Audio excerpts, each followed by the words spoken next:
Dr. Betty Shabazz, the widow of Malcolm X and the mother of 6 children. I would ask you to watch South Africa Now.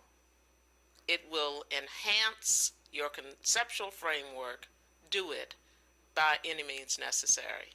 Global Vision presents the television news magazine of Southern Africa. It doesn't exist on television, and it doesn't exist. I would actually appeal to the world that information is there and can be found. Because it is important that people know what is happening.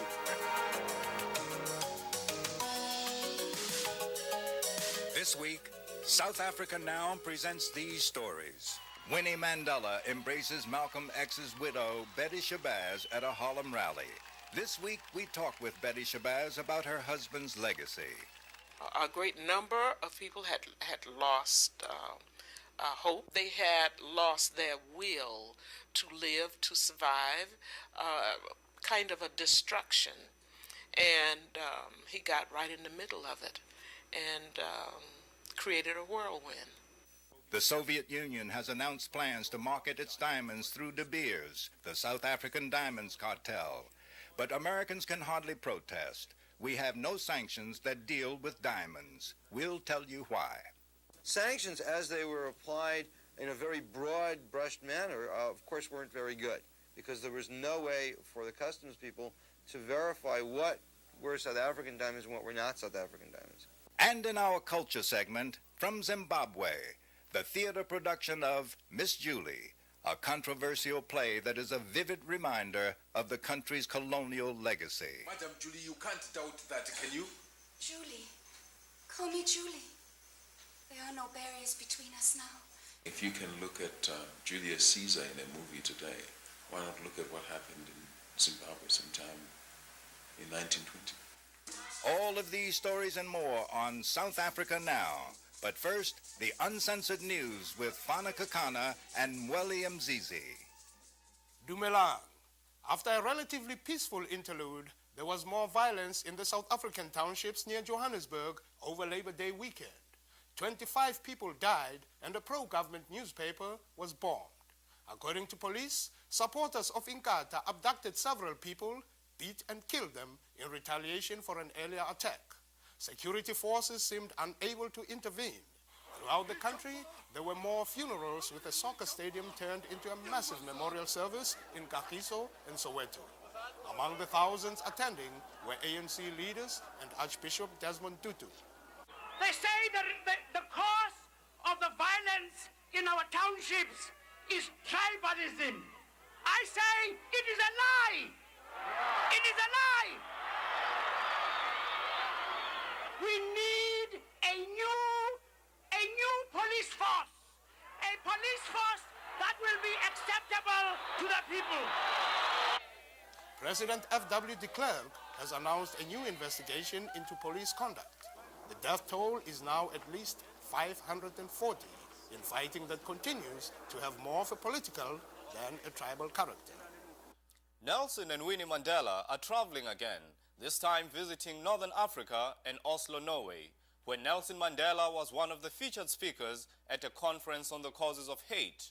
There were other international luminaries, including Presidents Havel of Czechoslovakia and Mitterrand of France. At the conference, Mandela set the tone. Our presence here is not an abdication of our duty at home. Rather, it is an affirmation of our long-standing faith in the common destiny of the human race. The legacy of the Mandela trip to the United States is still being felt. In New York, a new local sanctions law went into effect. David Scott of the city's Human Rights Commission told us about it. Well, the bill is aimed primarily at firms that have eluded scrutiny under previous legislation. Essentially, the City of New York has had legislation affecting companies with direct ties in South Africa, but sanctioning American corporate involvement in South Africa is very much steering at a moving target, and so now we need to strengthen that law to cover companies with indirect ties, those companies that are doing business through licensing and distribution and supply arrangements. And that's what this bill does. New laws are one thing. More consciousness, another. The Mandela visit represented the coming together of the ANC with many African American communities. That link was symbolized at the giant rally in Harlem, where the widow of Malcolm X, Dr. Betty Shabazz, was embraced by Winnie Mandela. The symbolic unity of Mandela and Malcolm is an issue we explored with a woman who knew Malcolm best. Professionally, I'm Dr. Betty Shabazz, okay? Personally and privately, I'm Mrs. Malcolm X, and the mother of 6 children. Shabazz has carried on her husband's tradition of social activism, traveling earlier this year to Africa to celebrate the independence of Namibia as the ambassador of Brooklyn's Medgar Evers College. Through it all, she says she's been guided by Malcolm's inspiration. Well, you see, the thing is that when I walk and talk and sleep, I feel that Malcolm is my guardian angel, that he looks after me, that he is with me. Not only did he put me on the track of dealing with myself and my personal thoughts, but also contributing sometime to the collective, to the development of the world. Nelson Mandela is a visionary. I think a lot of people are visionaries, but my first real visionary was Malcolm. Malcolm X. No sellout. A great number of people had lost hope. They had lost their will to live, to survive, kind of a destruction. And he got right in the middle of it and created a whirlwind.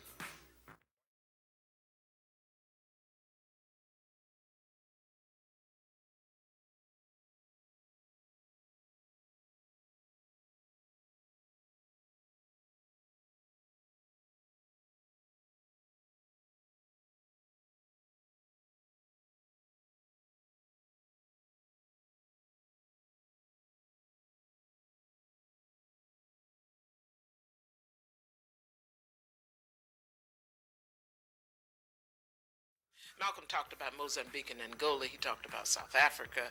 He talked about Mandela, who had been imprisoned. Malcolm was assassinated, as you know, in 65, and Mandela went to prison in 63. And of course, we were friends with a number of Africans, some that hold positions of power in the world today.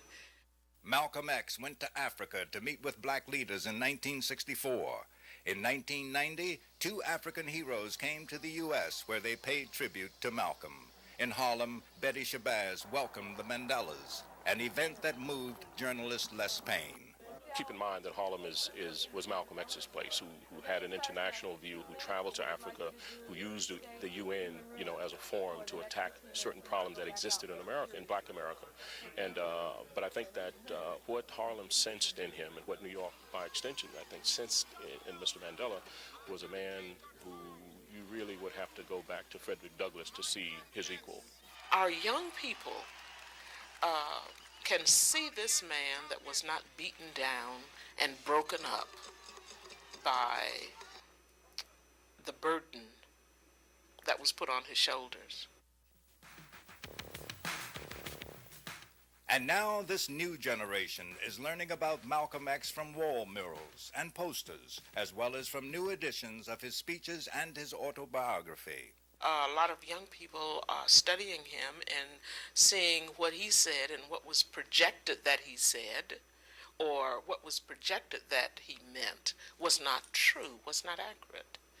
Okay? So that they said, Malcolm was for violence, but the only violence was his death, and he didn't create it.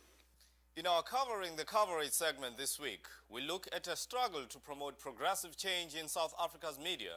Nearly 1,000 media workers marched on the SABC, the South African Broadcasting Corporation's headquarters. The protesters included film workers, camera people, and journalists who tried to stop government attempts to put broadcasting in private hands without a democratic mandate.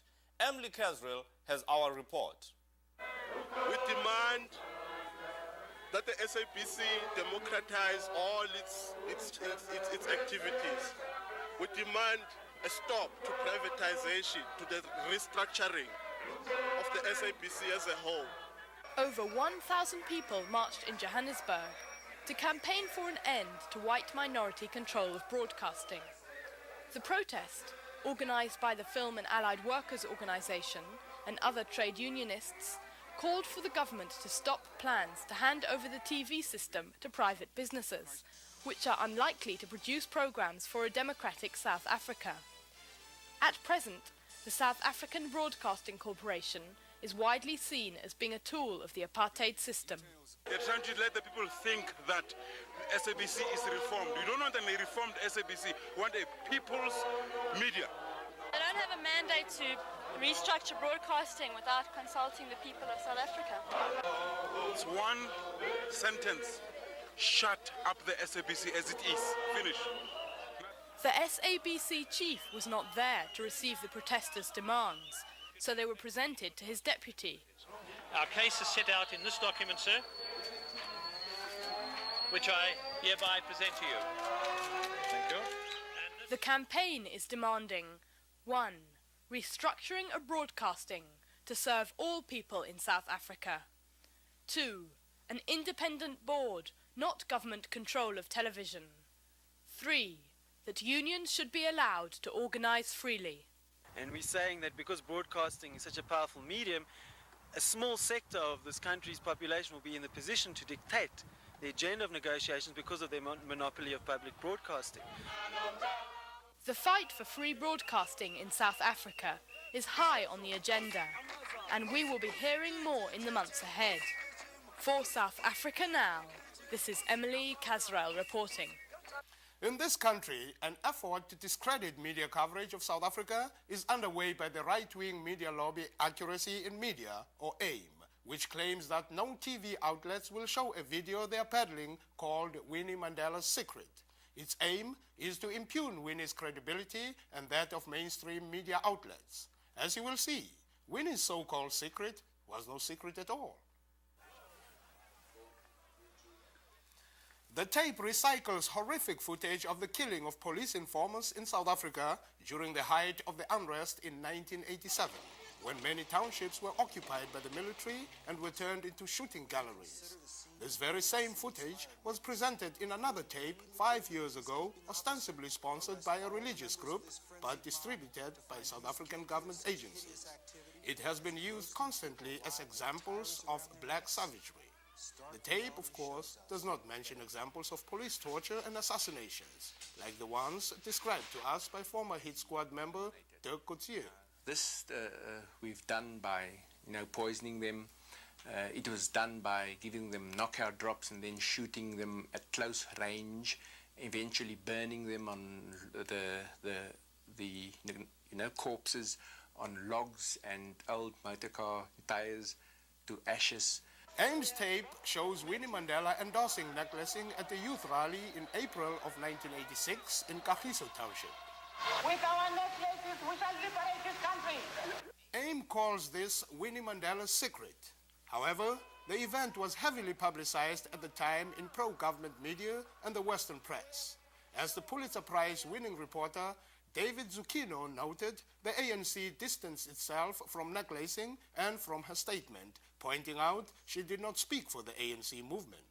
ANC officials have repeatedly denounced necklacing, yet AIM asserts otherwise with misleading quotations.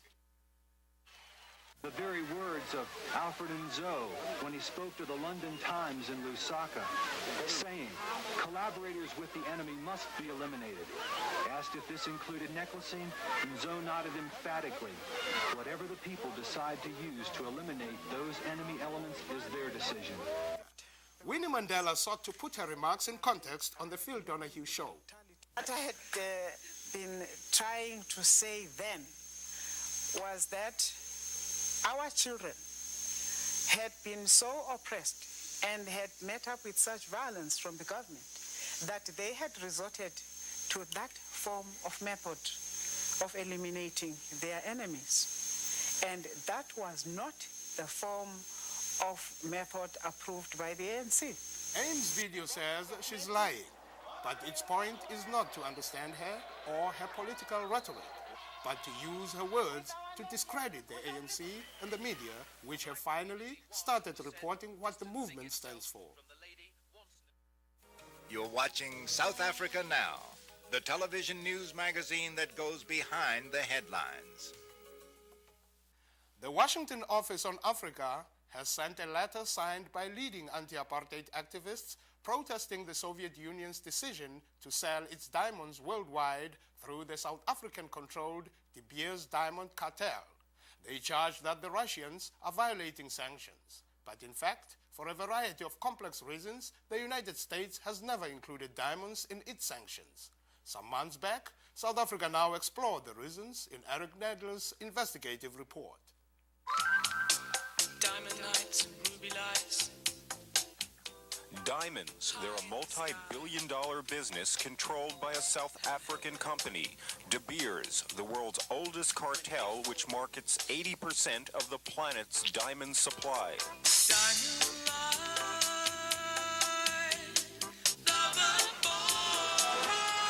47th Street in Manhattan, the heart of New York City's Diamond District. Every day, millions of dollars worth of precious gems are bought and sold here. South African diamonds are traded here as well. Despite years of debate on Capitol Hill over the merits of banning South African diamonds, the flow continues unabated. In this report, we'll tell you how powerful diamond interests have protected the apartheid state's most precious gems. South Africa's diamonds were first unearthed around the turn of the century. Cheap labor fueled enormous profits from giant mines like this one outside Johannesburg. These operations, which exploited black workers, soon established De Beers as one of the preeminent economic forces in Africa. Their economic power is so strong that it is identified with the economic power of the South African government.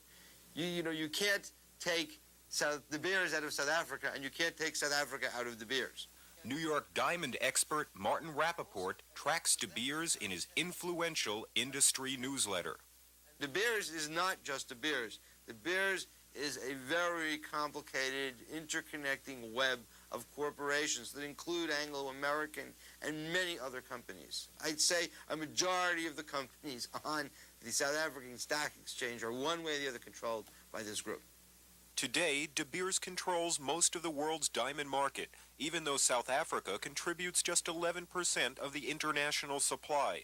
When the U.S. Congress began debating economic sanctions against South Africa in the mid-1980s, Americans were major De Beers customers. More than $226 million worth of uncut South African gems were imported to the United States in 1986. Fearing congressional action, De Beers began to ship the South African diamonds through Europe in an apparent attempt to camouflage their origin, according to this report by CANICCOR Research of San Francisco, which investigates South African trade.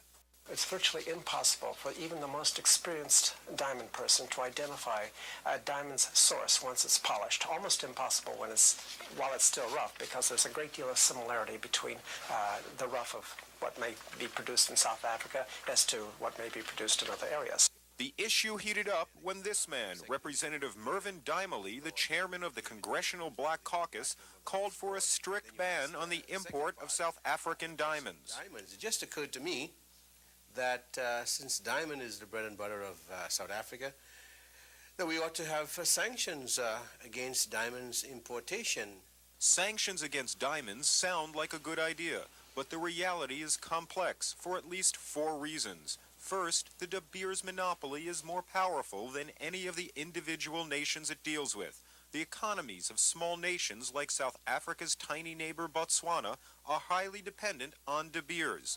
Second, the countries that produce and cut diamonds do not have a common agenda, and they have cut their own deals with the cartel. Third are the technical problems in determining where a diamond originates, and De Beers has no interest or desire to separate out South African gems from the others it deals with.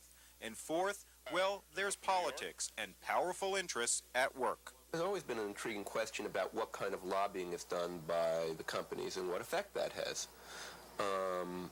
It's very difficult for me to say exactly that there's a direct, what the direct connection is, because It doesn't happen in the sunshine. Washington's Legal Times named names. Former UN Ambassador Donald McHenry followed the issue for De Beers. Democratic Party power broker Theodore Sorensen, a former aide to President Kennedy, walked the halls of Congress representing millionaire diamond trader Maurice Tempelsman. Often seen publicly with Jacqueline Kennedy Onassis, Tempelsman is respected as a supporter of anti-apartheid causes and serves as chairman of the influential African American Institute, which works on African development issues. Tempelsman paid Dimely a visit.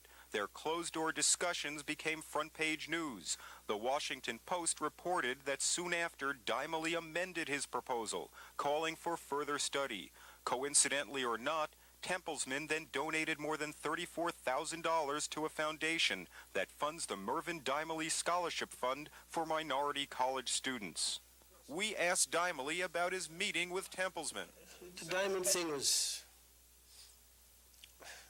wasn't very detailed and very profound. I cannot recall a lot about the diamond thing. He praised his scholarship program. This man contributed to a very worthy cause and a very progressive program and a very committed university. And he claimed no breach of ethics occurred. Tempelsman, who declined to be interviewed on camera, charges that the Post was unfair and in this letter denied any hint of impropriety.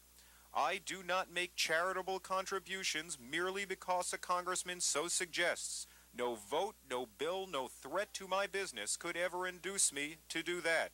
Any suggestion to the contrary is offensive in the extreme. Sanctions are enforceable.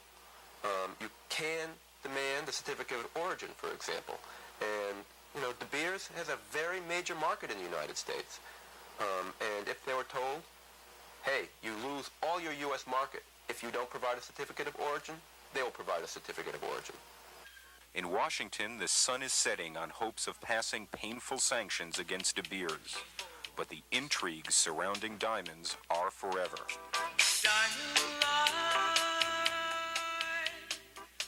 For South Africa Now, this is Eric Nadler.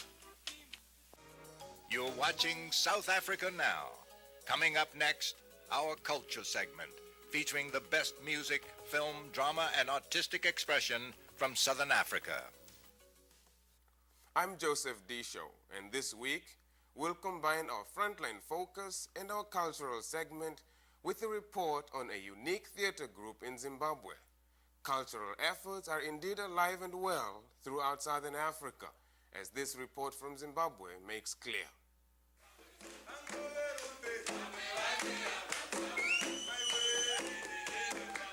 Strindberg in Africa. This is the latest adaptation of the classic Swedish playwright's Miss Julie, being performed in Harare, Zimbabwe.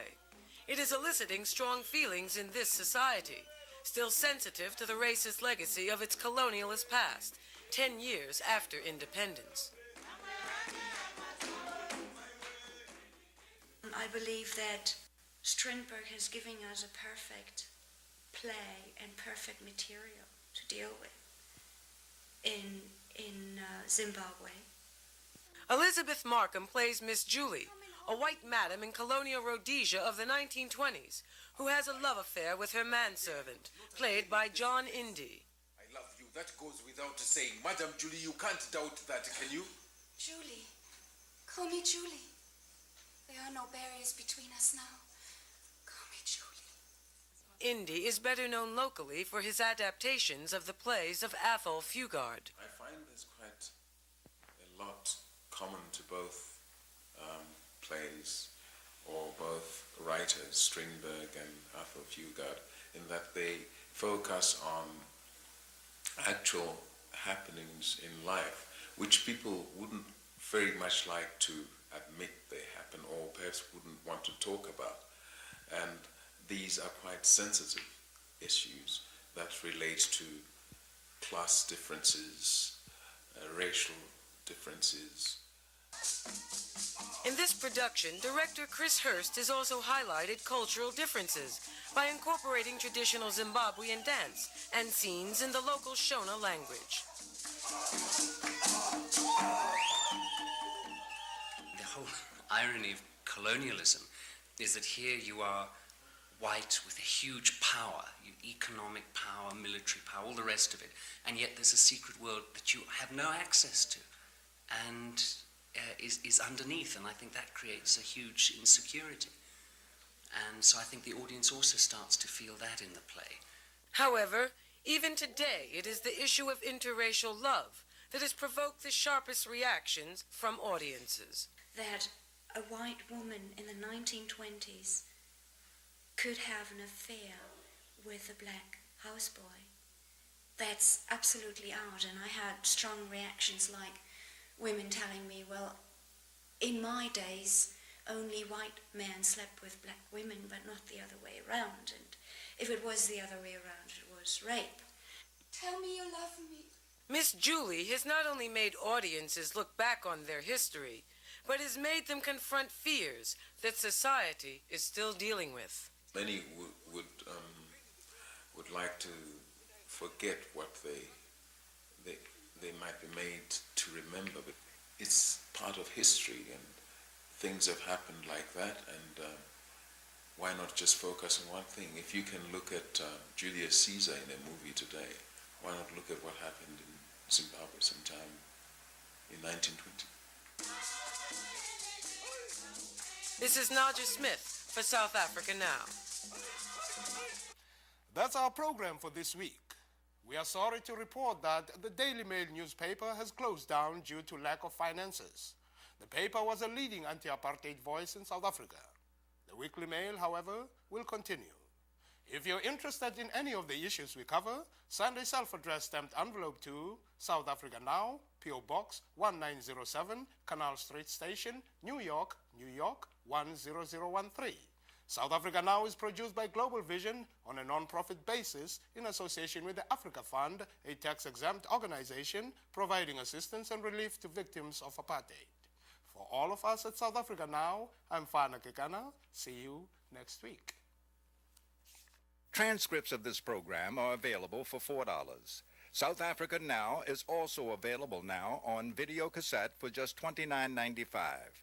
To order transcripts or cassettes, or for more information, write to South Africa Now, care of Journal Graphics Incorporated, 267 Broadway, New York, New York, 10007. To order by credit card, call 212-227-READ. Viewers are also invited to leave a comment about the show. Video cassettes of previous programs can now be ordered as well.